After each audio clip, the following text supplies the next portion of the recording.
पुण्यामध्ये पार पडत आहे आणि त्याच अनुषंगाने कार्यकर्त्यांना पदाधिकाऱ्यांना मार्गदर्शन करण्यासाठी केंद्रीय गृहमंत्री अमित शहा सुद्धा येणार आहेत आणि जे नितीन गडकरी यांच्या हस्ते ह्या अधिवेशनाचं उद्घाटन हे पार पडणार आहे। आपल्यासोबत बबनराव पाचपुते आहेत। सर, काय सांगाल, अधिवेशन पार पडतंय, काय सांगाल?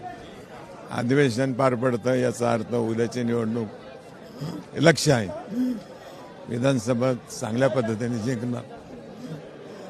आता ज्या स्कीम जाहीर केलं याचा फायदा पक्षाला कार्यकर्ते घेणार आहेत, त्यामुळे अडचण येणार नाही।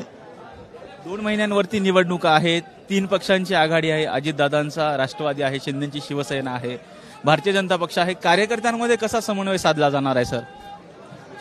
भारतीय जनता पार्टीचे कार्यकर्ते समजदार आहेत, शांत आहेत, त्यांना पक्ष समजतो, त्यामुळे अडचण येणार नाही। लोकसभा निवडणुकीमध्ये भारतीय जनता पक्षाने 45+ नारा दिला होता, कुठेतरी भारतीय जनता पक्ष लोकसभा निवडणुकीत कमी पडल्याचं दिसून येत आहे, काय कारण आहेत?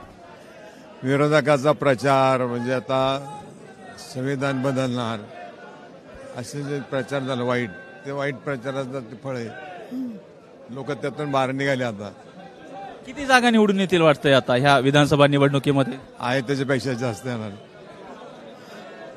काय वाटतं की आता बघतोय की आपण राज्यातलं राजकारण आरक्षणाच्या मुद्द्यावरून प्रचंड सामाजिक सलोखा बिघडत चाललाय, त्यावरती काय सांगाल? लोकांच्या मध्ये वातावरण तसं आहे, पण इलेक्शन लोकांच्या डोक्यात आहे।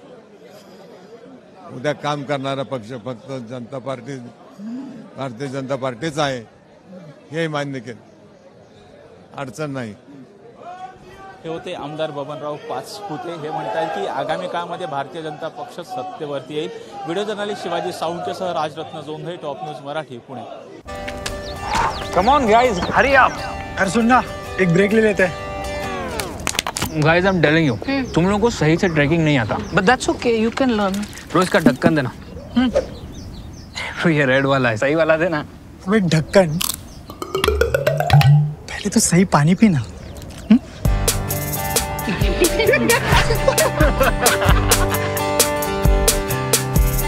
Manikchand Oxyrich, proudly Indian.